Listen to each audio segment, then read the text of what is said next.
Hello everyone. We are now it's being recorded. And we are oh wait, sorry. Bring yeah, very nice to see you here. Uh where is there you go. Here are my notes. Okay, so today we're continuing with the Brit Milah that we talked about last time. And we kind of like stopped at the question is, why does the Torah specify the 8th day as the earliest time that a circumcision may be carried out? It's right, it's like 8th day, like maybe it should be 7th, 30, something like that. Why is the 8th day the one that's decided on? And there are different opinions. One opinion is that the concept is that a child must pass one Shabbat in his life before circumcised, because Shabbat is called Ot. Ot is a sign, right? Do you remember Ot Hi Leolam? Right, yep. Right, that we sing in Vishamru. Ot Hi means it's a sign. So Shabbat is a sign for the covenant between God and the people of Israel. So the Brit is also a sign for the covenant between God and the people of Israel. So he has to pass at least one Shabbat. Others say that there's a clotting factor, that the blood spikes during the 7th, 8th, and 9th day of a child's life. Okay, so you want to get the blood flowing, as they say. Is there science on that? Maybe, yeah. I didn't check if there's science on that. Is there a doctor in the house? No. Where's George when we need him? But there's also a theological reasoning behind the concept of the 8th day, and that relates to the fact that the world was created in 6 days, and the 7th day God has rested, and so do we rest. But on the 8th day, okay, after Shabbat, after the 7th day, human beings become partners with God in sort of like perfecting the world, right? I once heard a lecture saying, why do we bless the Shabbat with wine, okay, and not with grapes that are the ingredient that wine is made of? Why do we bless on the challah and not the grain? Okay, because it's always the partnership between man and human being. Okay, God does not create wine. God does not create bread. Only human beings do that. Okay, they have that ability from the wisdom that they got from God to perfect the world. And in that sense, the circumcision, the Brit, okay, is sort of like taking God's creation, which is man, and sort of like perfecting it. And some say also giving him a woman is also, perfecting him in that regard. So, the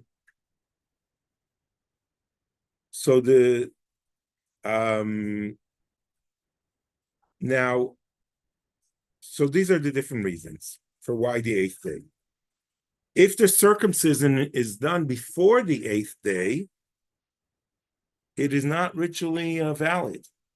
Okay, so if someone has and this often happens, and a lot of young Jewish couples don't understand this, because someone comes to them in the hospital and says, you want to circumcise your boy? And they say, oh, we're Jewish, of course. Yeah, that does not count. It doesn't count for 2 reasons. First of all, it wasn't done on the with the blessings, and second, it wasn't done on the 8th day. Okay, so both these things have to happen. Now, what do you do in a situation like this? You can't redo the Brit, I would not recommend doing that. Okay. Happened to somebody at the synagogue. Mother was Jewish, father was not, but they had the circumcision in the hospital, whatever Yeah. day. And they had an unofficial circumcision done later to meet the requirements, which you can go in with whatever you do and draw a little blood.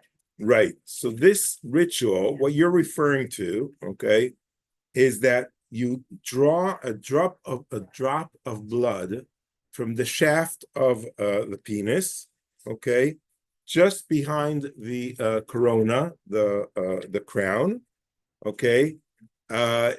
It doesn't hurt, in that sense. No. Yeah, okay. You might cry anyway, who knows? But Yeah, and it's not pleasant, but adults who go through conversion would do that as well. And this ritual is called Hatafat Dam Brit. Okay, Hatafat is like a drawing, Dam is blood, and Brit is the covenant. Okay, that has to be done by a mohel. Okay, an observant Jewish physician or a qualified rabbi. I know of some rabbis that they're not mohels, but they know how to do that. It's a very, very simple, and someone even offered to teach me so I could do that as well. I declined, but it could be done. It's got that. Yeah. Some of the older rabbis particularly were not really trained. Yeah, they sort of like did whatever they thought. So men that become later aware in their life that they were circumcised in the hospital but without a proper Brit, so they would go through this process of Hatafat Dam Brit. Now, the Brit may be performed anywhere. I sometimes get questions like, can we do it at home? Do we have to do it in the synagogue? Doing it at home is lovely. It's beautiful. Okay. It is also not necessary to have a minyan. It's nice if you have a minyan because there are some blessings you can add, but you do not have to have a minyan. It could be just, the parents, the mohel, present, and that's it, and the baby. Okay. Now,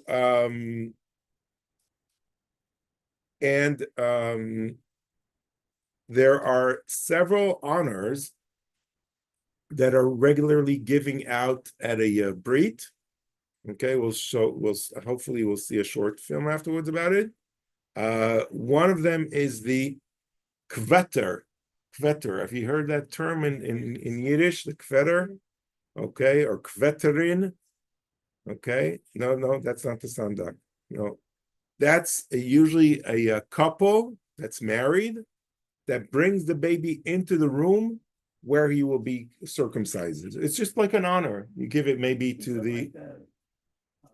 Yeah. Like in the Catholic religion, are you then responsible, like a godmother and father? No, that's a different. I didn't get to the sandak yet, the godfather. Okay, I'm talking about the people that just bring them into. Usually you give it to the grandmother or something like that, or someone like, that they just carry it and they bring the baby inside the room. So when my first grandchild, my grandson, had his bris, the mohel, in my opinion, did not do a very good job. Uh-huh. And I had him do it over again. Really? Okay. Wow. We have a story. I have a story about one of my grandchildren. We had a urologist trained as a mohel, retired. Uh-huh. He did the circumcision on my grandson, and it was not acceptable. And so my daughter waited.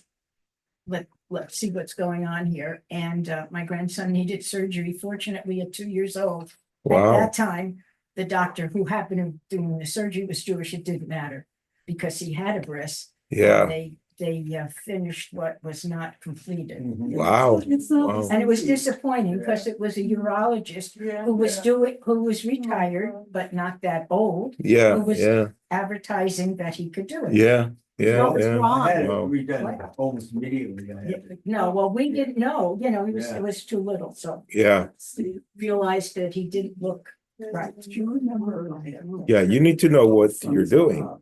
Rabbi, So- in some respects, the individual may have no idea unless, it's a baby, you know what's going on. So when you grow up, unless your parents actually discuss it with you, you wouldn't know. And so we lost sleep. It was. Do they not? Yeah. Yeah, you wouldn't necessarily know. That's true. So the other, yeah. Oh my, It's not a problem that way. He was born on Shabbat, yeah, and it should have been the following weekend. Shabbat, yeah, On Shabbat, not a problem, but it was Rosh Hashanah. uh-huh. It was hard to find a moil. Oh, wow. A few years later, one of the doctors in the synagogue, a member of the synagogue, decided to take the mini course that he Oh, needed, good. so he was available. And one of the couples, on a Saturday morning, had their son, little procedure done at the synagogue before services. Wow. So Huh. it's really hard if it's. Yeah. I could only imagine. Wow, Thing about it. that's complicated. Well, you also got issues of, if there are medical issues involved, you may not be able to do it. Yeah, you may not be able to do it, yeah. So the second honor that's giving is the sandak. Okay, sandak that holds the baby during the Brit. And the individual who either holds the baby while he receives his name or actually recites the prayer used to name the baby. So there are different honors that you could give people in that regard as well. And there's no standard rule to whom these honors should be offered other than they should always be given to Jews. Because sometimes, the father of the bride says, I should be the first, or the father of the groom says, I should be first to be the sandek, or a great-grandfather. Like, there's no rule. So it's like sometimes people come up with these rules, but it's not, there's no specific rules. There could always be tension in the family about who gets these honors. I know. When the child is brought into the room, the guest greets him with the words Baruch Haba, which means welcome. And then there's a chair that is designated as the chair of, the chair of Eliyahu, right? Elijah, the prophet. Okay, we have a chair like that in our synagogue. The Beit Midrash. In the Beit Midrash, we have a chair like that. I don't know who donated it. No, She could also sit there. It's okay. Not at the same time as a child, but she could. Yeah.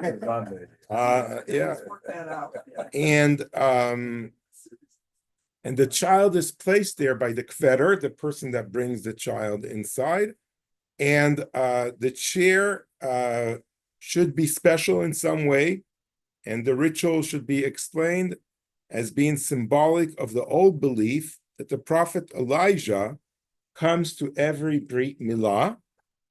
Okay, and why does the prophet Elijah come to every Brit Milah? That is because a story in the book of Kings where Elijah complains about the people of Israel saying to God, they have forsaken you, God, okay, and I'm the only one that was zealous to your covenant, and they forgot you, and the covenant between the people of Israel and God was forsaken by the people. So I'm the only one left. And God is like telling him, no, that's not true. I'll prove to you that the people of Israel throughout the centuries and history will keep the covenant between God and the people. And that's why Elijah is sort of like forced by God to come and visit every Brit. And that's why there's a chair, so, he could witness that it's happening. That's the reason you have Elijah's cup for the Passover. That's the same reason Elijah cups is there, okay? And he comes, and to every Seder, he has to come and see that the people of Israel were sitting and did a seder, and he's also forced to drink from it. You There's a know, lot of wine, there's every household. yeah, well, yeah, it's a lot, and it's, yeah, What if we can take all that? exactly. Okay, so I'm sorry, let me just turn this off.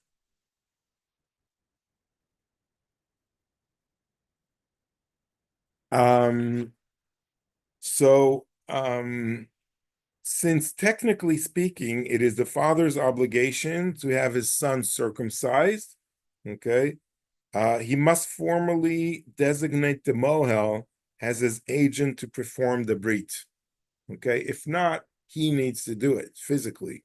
Okay, so some parents do participate in the actual cut, the circumcision, and the mohel sets up a shield that is clamped shut so that only the foreskin is visible above. Okay, and the father may then cut along the face of the shield and securing that no harm could possibly come to the baby. So it's very easy, could be done by any father. Okay, again, I was offered to do that. I declined. I told the mohel, you do the whole thing. I'm, Then you have girls, right? yeah, I have one boy and two girls. Yeah, yeah. That one opportunity I had, I missed. And the blessing, and that's important, by the way, because then it means you don't say the blessing. The blessing is said by the mohel, because you make him like you appoint him to do it on your behalf. And the blessing is, praised are you, God, sovereign of the universe, who sanctifying us with divine commandments has commanded regarding circumcision. Okay, now there are 3 steps in circumcision procedure, which are also very important in Jewish law. One is Milah, which is actual cutting of the foreskin. The second is Pri'ah, okay, which is the tearing of the membrane covering the head of the penis to expose the glands, and Metzitza, okay, which means the drawing of blood from the site of circumcision, traditionally done by actually sucking it out either directly with the mouth or else through a glass tube. Okay, these 3 things have to happen in a Brit. Okay, Yeah, that latter. there are. So there's some modern variations relating to the second and third step, the Priya and the Metzitza. For example, the second part of the procedure, Priya, is obviated when a clamp is used because the foreskin and the membrane are clamped together and the membrane is cut along with the foreskin. So you don't cut the foreskin and then draw, expose the membrane and cut it. You do it at the same time. So that's more modern, and that's what they do now. Some people say it makes it a little bit more complicated, maybe, but that's the medical procedure. And regarding Metzitza, so many mohalim perform Metzitza today by daubing the penis with a Gaza pad, okay, and thus drawing out some blood, okay? And this is considered by far the more hygienic way to draw the blood forth, and it is to be preferred. In the 19th century, when they started understanding more about diseases and the dangers of drawing blood with your mouth, so many rabbis started saying there need to be alternative ways of doing that. So today, I think most mohalim do it that way, or they put a glass tube where they don't put their mouth directly. Okay, and that's sort of like how they draw the blood. Okay. Ladies, close your eyes. I'm just joking. Everyone could watch, but this is sort of like what it means. Okay, that this is the foreskin. Okay, before it circumcises. Okay, and basically they pull out the foreskin together with the membrane. Okay, and they cut it with this, okay? And this is the orla, this is the foreskin, and this inside is like the membrane, okay? And then it's pulled out to here and it's cut, and there's a clamp that puts, this is the clamp, it puts it, and then and that's how they do it. Okay, yeah. So this started when Abraham is going to sacrifice Isaac, right? No, it happened when no, Isaac was much older. It happened when Isaac was 8 days old. So how did God know? I mean, why this? Why not a slash in the arm? Why not, anything else but this? Well, that's a very good question. We see in the hieroglyphics of Egypt that were found in the pyramids that this is what many of them did as well. To the elite, maybe the priests did that as well, and maybe it was considered something like of a higher statue, and somehow it got to the Jewish religion. In that sense, and it's a good question. It's sort of like if you would just do a cut, you would be harming a person. That's not the point. The point is not to harm the baby. The point is sort of like to perfect the baby and sort of like show that through doing the Brit, the circumcision, in the place that gives birth afterwards, that is able to bring birth afterwards, it sort of like sanctifies all the babies that come out of that as well. That's one of the reasons, okay, for that. They also found that there was infection with the foreskin, and my husband had a classmate who was born in Japan, was not circumcised. At the age of 30, they had a circumcision. At that age, he went into the hospital. Of course, the Jewish fellows came in and really gave him all kinds of presents and did all Oh, kinds of nice. things. But he had to be overnight in the hospital because of his age. And I think that's why people started to do it years ago, because of for health benefits. That's what my understanding was. Yeah, a lot of people say it's for health benefits as well. Like the first Brits. Why that as a commitment? It could be other Well, it things that the pagans had Pagans do around the this. world had different things somewhere. I mean, they actually killed somebody if you were the firstborn. So maybe it's in response to some pagan rituals that they didn't want to. And if it's something that's only for males, were women just not worth being? Well, there's no Brit to do No, but I mean that for women in that regard. There's nothing comparable religiously. No, because when they I like that idea. Yeah.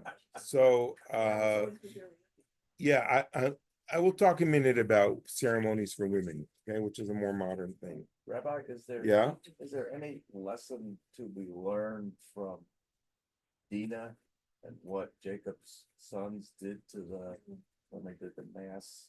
Oh,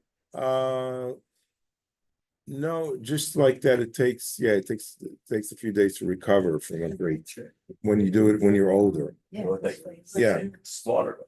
Well, but that's after they did the Brit. Yeah. When they were like weak. Yeah, that's true. So now comes another question, which is anesthetic. Are you allowed to give the baby any anesthetic? Okay. Why? Some say no, and some say we always used to do that, and that's the wine. Okay. And today, many doctors recommend a topical anesthetic cream. It's called Emla or lidocaine. And if it's applied like 1 hour before the Brit, but it's unknown if it really alleviates the pain or not. No baby has ever, managed to report back on that. They usually, are in shock anyhow. But immediately after the metzitza, the drawing of the blood, the blessing is recited of praised are you, God, the sovereign of the universe, who sanctifying us with the divine commandments, has commanded us to bring this child into the covenant of Abraham, our forefather. Okay, so that long time tradition of bringing the child into the covenant of Abraham is really the purpose of this whole ceremony. And then we say, as the child has entered the covenant, so may he become learned in the Torah, may he marry, and may he perform many good deeds. Torah, chuppah, u'ma'asim tovim. Okay? And then after the Brit, the baby is named. So a designated person holds the baby, and the Jewish name is recited over wine. And then the baby gets a drop of wine on a fingertip, or a wine-soaked gaza, and verses from the prophet Ezekiel are recited. And I said to you, in your blood live. Okay, va'omar lach b'damayich chai. So, and then there's obviously a celebratory meal, right? You don't invite all these guests, and while the baby is recovering, we all go and eat.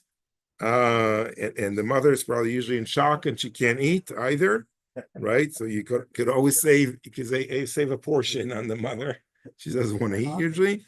And there's also a special grace after the meal, special Birkat Hamazon, which is done for a Brit, which is also beautiful and nice. So what happens when a daughter is born? Okay. So the custom, first of all, is give her the name in the synagogue. Okay. The father, the mother, or both parents are called for an aliyah, and there's a special mishaberach, a special blessing for the girl when she's giving her Jewish name. And it does not have to happen on the 8th day. Okay. For my daughter that I just showed you, her in the army uniform, we did it on the 8th day actually, but the other girl we kind of like neglected and did it when we had the time. And it's always the third child syndrome. Yeah. Neglected. Yeah. And then there's a special prayer that's also recited for the health of the mother that says Hagomel, okay, because she went through the birth, etc. That's the same thing as also at the Brit. The mother always recites a special prayer. But lately there have been more elaborating naming ceremonies for daughters, and that is called either Simchat Habat, which is rejoicing in a daughter. So it's nice. So because usually, it's like in every culture, girls were less preferred when they were born, right? They can, they weren't as strong, etc. It was harder to, to marry them. It would mean you have to pay for the wedding. So it would always be, much harder. So rejoicing in the daughter is a beautiful name for that. But there's also in Sephardi traditions, it's called Zevid Habat, which is celebrating the gift of a daughter. Some people change it also to Brit Banot. So just like you have a Brit for boys, so you have a Bris for Banot, which is daughters, the daughter's covenant. And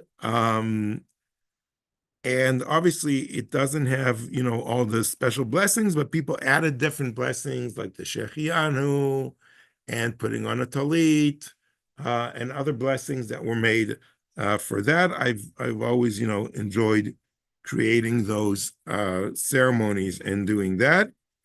And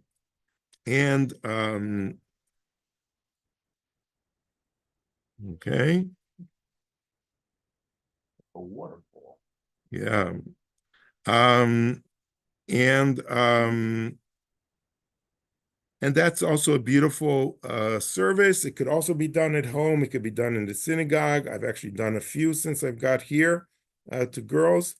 And each of these ceremonies may be followed by a special Mishaberach prayer, and a celebratory meal is followed just like it is with a Brit. So That's relatively new. new. Yeah. Yeah, 'cause I don't remember any girl babies of friends or anything ever Yeah. having. Yeah, that's definitely much newer. And it's interesting, right? Granddaughters, yes. Yeah, My granddaughters, oh, yes. yeah. Not having a daughter, I don't. I wanna talk for a few minutes about choosing a Jewish name. Okay. A Jewish name has also always been something very important in the Jewish world. Therefore, when choosing a child's Jewish name, it is important not simply to pick a name that is popular or that sounds nice, and it should have some Jewish significance. And surprisingly, there are no specific rules about it, but a lot of people are engaged in that. A lot of people come to rabbis and ask them for like the right names and things like that. Among Ashkenazi Jews, the common practice is to name the children for deceased relatives. Okay, often the grandparents or great-grandparents, while Sephardi Jews often choose to give their children the names of living relatives or names associated with significant events. Okay, a lot of boys from Sephardi origin are called Herzl. Oh. Okay, yeah, Herzl. Yeah, yeah. Back in the in the establishment of the state of Israel, and during the Zionist beginning of the Zionist movement. When there's no specific family tradition, children could be named for heroic figures: Samson, David, and originally, Jewish children received only traditional Jewish names, but in the wake of large immigrations that Jews always had, they started getting a secular name, and a Jewish name. There's some precedent for that with Queen Esther. Okay, that Esther was her Persian name, but her Jewish name was Hadassah. Okay, that's why there's the woman of Hadassah and not the woman of Esther. Okay, organization. Yeah. And Henrietta Solz, who was the founder of Hadassah, her Hebrew name was Hadassah. Okay, so that's another reason for that. Now, today I see a change even in American families that a lot of them call their children Hebrew names, and that's the only name that they're giving them. So there's like it's a circle. It like returns in that sense, which is very interesting. Growing up in Israel, a lot of families try to find a name for Israelis that will, if the kid ever decides to leave Israel and move abroad, that the name would work there as well. Oh. Okay, so it's like it's a phenomena on both sides of the continent. Yeah. Yeah. I have a funny story. I have a friend whose daughter became very religious. Uh-huh. They had a daughter, and I forgot her name.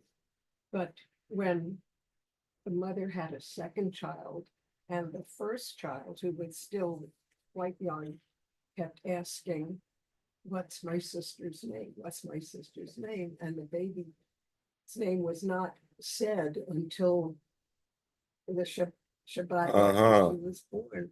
The mother and the father kept telling her not till Shabbos, not till Shabbos. So when somebody, Oh. what's your sister's name? She said, not till Shabbos.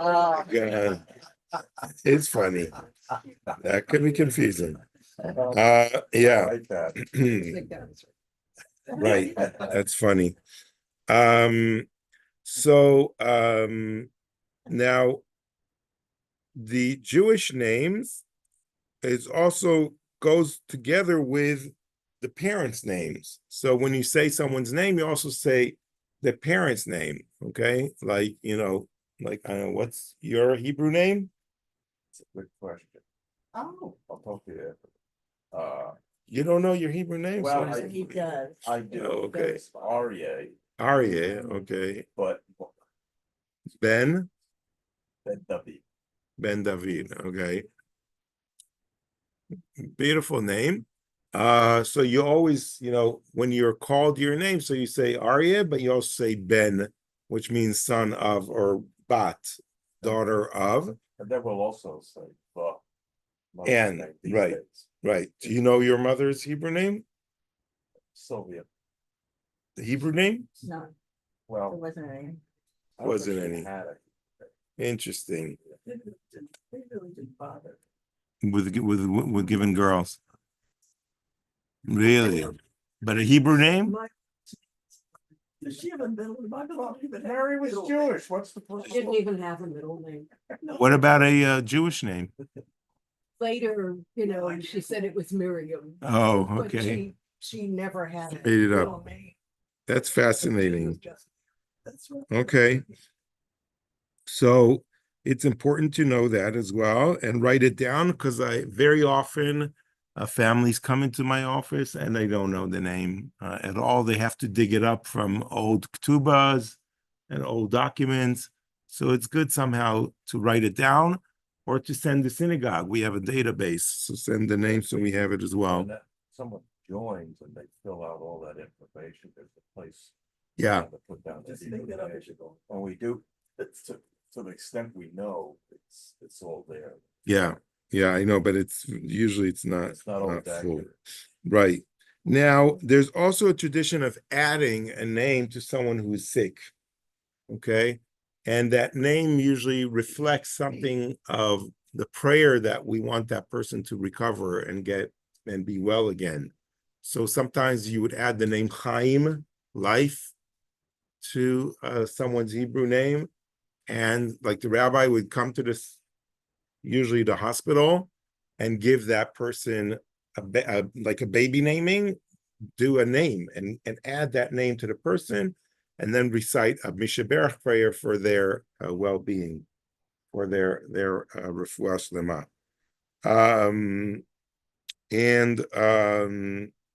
When a baby is seriously ill, there's a really touching custom among Ashkenazi Jews of adding the Yiddish name Alter, which means elder, to a child's name as a way of expressing that hope that the child will get over his sickness and grow to be old, into old age. Was in some TV movie where the child was very sick, so they gave it a different name. To change its destiny So the angel of death would come looking for for someone else. Right, exactly. Okay, so now we have a born baby, a girl or a boy. They had their Brit or their baby naming ceremony for the girls, and they got their Jewish name. What happens now? What's the next life cycle event? It's for boys, again, sorry, girls, and that's redemption of the firstborn. Pidyon Haben. It's only the first, not all boys. Not all boys, right. So the ceremony has its roots in ancient custom of dedicating the male firstborn of an Israelite family to priestly service. Okay, you would dedicate that boy to serve in the temple. Okay, Later, however, the tribe of Levi, the Levites, that tribe was singled out for this honor instead, perhaps as a reward for their faithfulness to God during the incident of the golden calf, that they did not sin in that one. And the language of the scripture makes it very explicit. And then I'm reading from Numbers chapter 3. For I now take the tribe of Levites to my service in place of the firstborn of Israel. Okay, so this means the obligation is on the father to redeem their firstborn son from the Kohen. So instead of dedicating him to the priest, okay, you come to a Kohen, to a priest, okay, and you sort of like redeem him from them. If you don't do that, you need to give your firstborn to the temple to work there. Okay, and it's like most parents want to keep their child. So maybe some don't. right. Well, yeah, I'm saying most. Here, I can't do anything with it. You do it. Yeah. And so it's the obligation of the father to redeem their firstborn son. But this applies only if the child is the firstborn of his mother. And so it means like if this is like, a second marriage and this woman had already a baby, you don't do the redemption, okay, for this woman.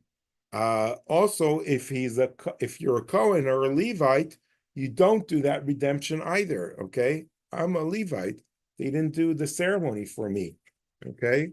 So I missed out on that. How many days after the? 30 days. Oh, 30, I better remember. Yeah. I know we did it. Oh, okay. You're still upset. Well, There you Somewhere go. along What? the- You're still upset about. No, I'm exempt.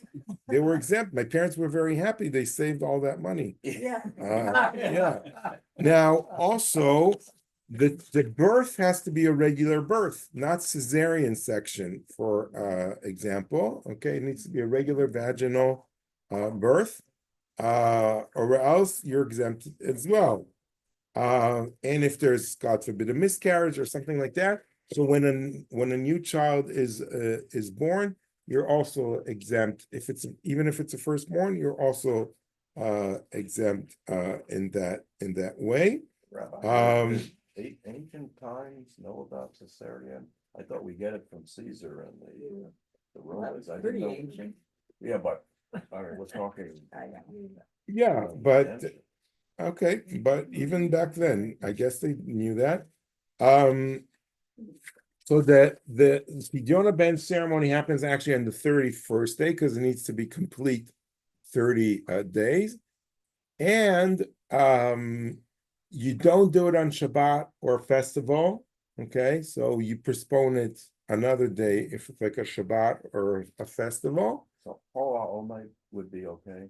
Yeah, Chol HaMoed is fine to do it. And you do it at daytime, not at night. Until the boy reaches the age of 13, it's the father's obligation to redeem it. Okay. After the age of 13, the boy has the obligation to do it himself. It is necessary to have a Kohen, a priest, present to perform the ritual. A rabbi could be, like the master of ceremonies, but can't lead it unless he's a Kohen. You can't redeem the child without a Kohen present. And in preparation for the ceremony, you have 5 shkalim. Oh, I forgot to bring that from my office. Irv Levine has a collection of these silver coins. Okay. And he gave me one so I could do it. I could do these ceremonies when I find, when someone needs that. And special coins have been minted over the years for this purpose, especially by, the Israeli company for metals. Has anyone ever bought anything from that? So they make beautiful metals of Israel. When you if you ever been tourist in Israel, they always offer it to you in different stores. So they make that as well. And what happens is the Kohen usually returns the coins to the family after the ceremony, and he requests that they make a contribution to a charity of their choice in honor of their son's redemption.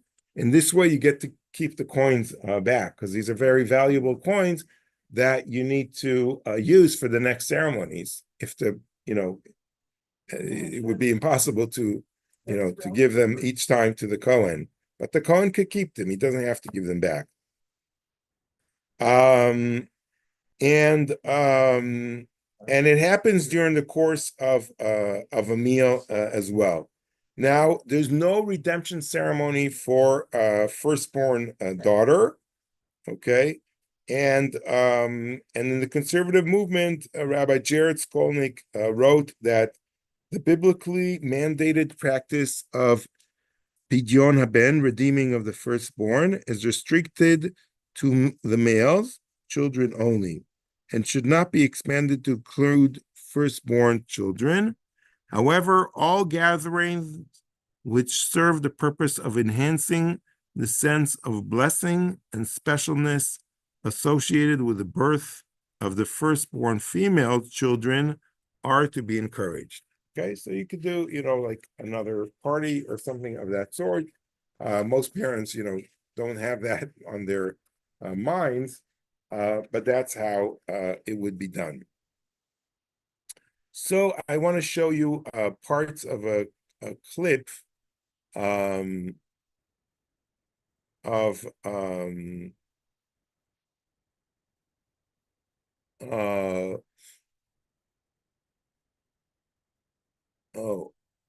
well, all the I don't understand. It always shows up in the messages of the community. That's where it shows.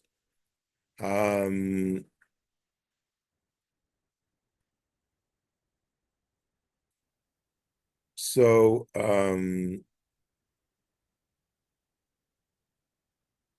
right. Okay, so here's the Brit, okay.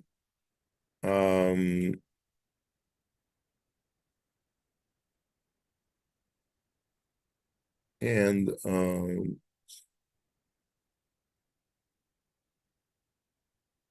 okay.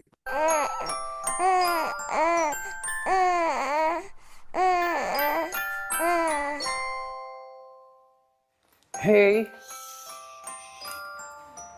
לא מאמינה. שמעו שחסר לנו פרחים, אז הביאו עוד זר. לא, עוד זר אחד, אנחנו צריכים לעבור בית. היי. את חשבתי לשם. סבא שלי היה רב גדול, אז חשבתי שאולי נקרא... זה בטח שליח. אוי, בבואי מביאים עוד פרחים. So he's talking about, like, I thought about the names, and now they're bringing more flowers. זה הרב מנחם, זה המועל. אני שכחתי מרוב רצות לספר לך שהוא פשוט צלצל קודם.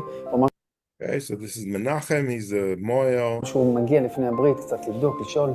שלום, קודם כל מזל טוב. תודה רבה. אני נוהג לבקר אצל המשפחה לפני הברית, לבדוק שאנחנו מתארגנים בצורה נכונה, ואולי גם לעזור במידת האפשר. So every mohel comes the day before to check the child and see that everything is that's מה what it שלום should. הילד? רגוע, הכל בסדר? הוא בסדר. כן, הוא בסדר גמור. אני מאוד לחוצה. She's very nervous. פשוט מפחדת שיכאב לו. חשבתי אולי אפילו להביא רופא מומחה. She thought about maybe bringing a doctor. ככה ליתר ביטחון. סליחה שאני ככה ישירה. זה מעולה שאת ישירה וטוב שפתחת את הנושא. קודם כל, לנפץ מיתוס. חשוב לדעת, פעולת ברית המילה עוסקת בהסרת שכבת אור בלבד.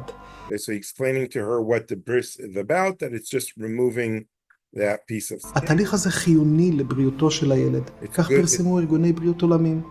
Okay, worldwide health organization have advertised that it's a healthy thing to do. יהודים עורכים ברית מילה מזה 4,000 שנה, באמצעות Jews have been doing this for 4,000 years. מועלים מומחים ומוסמכים, והמיומנות בתחום אדירה. שם יש? בטח, חשבנו לקרוא לו. רק So they're about to tell him the name. He said, no, don't tell me the name. You only say the name at the bris. Okay? ברית חושפים את השם. טוב. לפי תורת הקבלה, השם מחבר בין הנשמה לגוף, ויש לו משמעות רבה. Okay, according to Kabbalah, the name connects the body of the person and the soul of the person. That's what the name does in that connection. בחייו של הילד. ישנה מסורת לפיה קוראים לתינוק על שם של סבא או בן משפחה שהיה אדם מיוחד, או כל שם יהודי מובהק. בכל מקרה. Okay, so he's talking about the Ashkenazi tradition of naming the boy. זו החלטה של ההורים בלבד. שלחתי לעודד גם במייל את רשימת הדברים שצריכים להכין לברית. אני מזכיר לסיים להכין לתינוק שעה לפני הברית. Okay, so he's saying this is what you need to prepare: a cup of wine, kosher bottle of wine, 2 talitot, one for the father and one for the sandek, 4 diapers, 2 the old diapers, the cloth diapers, wipers, antiseptic, cream, bottle, the pacifier and a blanket, a nice pillow that's decorated to put the baby on, and who will be honored in the Brit, okay? And also to stop feeding the baby an hour before the bris. ניפגש בברית. תודה רבה. תודה רבה. כל טוב. ברית מילה ביום השמיני ללידה היא המצווה הראשונה שקיבל היהודי הראשון אברהם אבינו מאת הבורא. ומאז ועד היום המצווה הזו היא כרטיס הכניסה לעם היהודי. Okay, so this is how you make someone Jewish, by a Brit. Okay, you don't have to have a minion. המצווה שומרת על ייחודיותנו בזכות היותה. על פי המסורת, אליהו. So this is the first part. This is the kvetter that brings in. על פי המסורת, אליהו הנביא נוכח בכל ברית מילה, ועל כן הוא מכונה מלאך הברית. הכיסא here's a beautiful chair of Eliyahu. המיוחד מסמל את נוכחותו ואת ברכתו לנוכחים ולתינוק. והנה, חתן השמחה מונח על כיסאו של אליהו הנביא. זה הכיסא של אליהו זכור לטוב. אליהו מלאך הברית.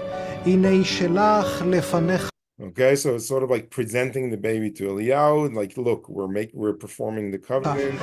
עמוד על ימיני וסומכני. אנחנו מכבדים את אחד הנוכחים בזכות לקחת את התינוק מהכיסא ולהגישו אל הסנדק שמיד יתפוס את מקומו. אני רוצה לכבד את הסבא היקר אליהו בן אליעזר. Okay, so now we're going to honor the grandfather to sit on the... לשבת על הכיסא של אליהו הנביא ולשמש כסנדק הברית. Doesn't have to be that tall. Chair. אבי הבן נותן את כלי המילה למוהל וממנה אותו לשליח למול את בנו. ברוך אתה. So now the father appoints the mohel to be his messenger to the... אדוני אלוהינו מלך העולם אשר קידישנו במצוותיו וציוונו על המילה. אמן. ברוך אתה אדוני אלוהינו מלך העולם אשר קידשנו במצוותיו וציוונו להכניסו בבריתו של אברהם אבינו. אמן. שם שנכנס לברית, ניכנס לתורה ולחופה ולחסד. Okay, so this is blessing the kid after the Brit, and he have Torah, Chuppah, and Maasim Tovim. לכבד את הסבא מנשה באמירת הברכות וקריאת And now השם. saying the blessing and the ברוך wine. אתה אדוני אלוהינו מלך העולם בורא את פרי הגפן. אמן. אלוהינו ואלוהי אבותינו קיים את הילד הזה לאביו ולאמו ויקרא שמו בישראל. Got the name? Okay. So now he says the name, and then now he says it in a special blessing. ישמח האב ביוצאך לצו ותגל עמו בפרי בטנה. ואומר לך בדמי חיי, ואומר לך בדמי Okay, so חיי. they give the wine, which also symbolizes the blood in that sense, saying that word from Ezekiel, in your blood. זה הקטן גדול יהיה, כשם שנכנס לברית, כן ייכנס לתורה ולחופה ולמעשים טובים. אמן. ריבונו של עולם, יהי רצון מלפניך, שיהא זכר. מזל טוב, מזל טוב. חברים, אתם לא הולכים לשום מקום, זה סעודת מצווה. ויש גם מסעדות, טוב? Okay, so he says the meal is a mitzvah. You have to participate in the meal. Actually, it's very interesting. You're not supposed to invite people to the Brit. You don't send invitation. You just tell them there's a Brit and they're supposed to show up. Okay, that's like sort of like unlike a wedding where you invite people. A Brit is like a mitzvah. It's like you need to participate in. So you just inform people and like they want to perform the mitzvah, so they will come. Okay, so that was movie number 1. But I also want to be egalitarian, and I wanted to show you dafka from the Orthodox world, from the Sephardi world, a ceremony for a girl, okay, which is called Simchat Habat. No, this could be whatever. For girls. Girls, whatever. Okay?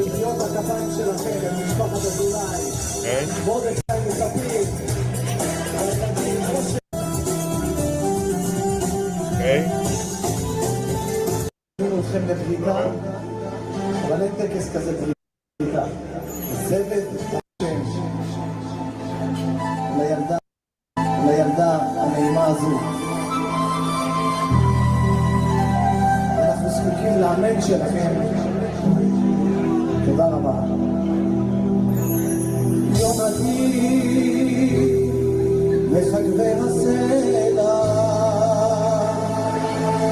בסדר המדרגה אני נהיית ברעים השמיעי נהיית קולך כי קולך ערב ומרך נערב. He's basically singing verses from the book of Psalms, which is like talking to the beloved women. ויברכו את רבקה ויאמרו לה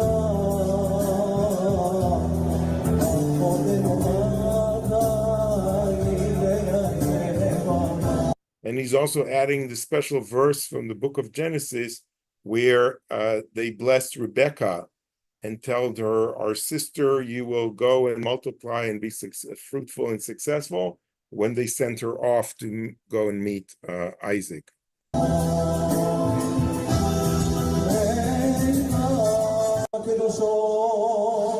Now he's giving the name to the girl.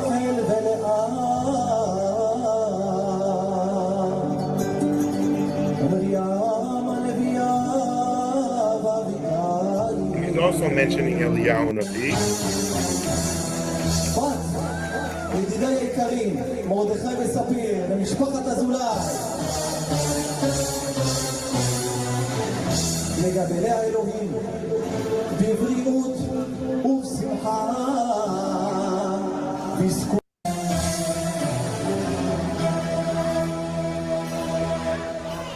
עכשיו, אמא שלה, תינוקת, תברך,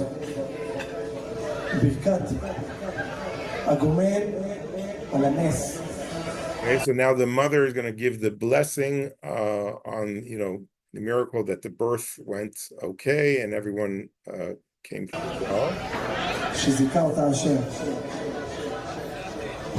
ברוך אתה, אדוני, אלוהינו, מלך העולם, הגומל לחייבים טובות, שגמל לנו כל טוב. אמן. האל שגמלך כל טוב, הוא יגמלך כל טוב של אמן.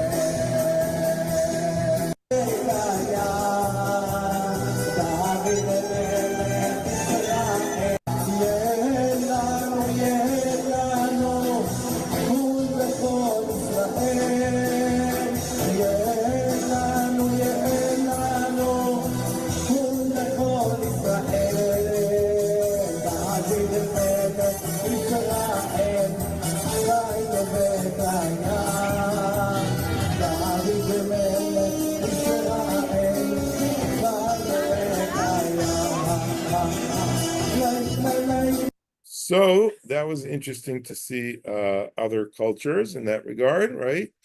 And how it's done there. Let's see, where is the very good. So next week we're going to talk about bar and bat mitzvah. We're going to jump 13 years Or 12. ahead. 12 or 13, right? Yeah. And very good. Thank you, everyone. Yeah. So, yeah. Oh.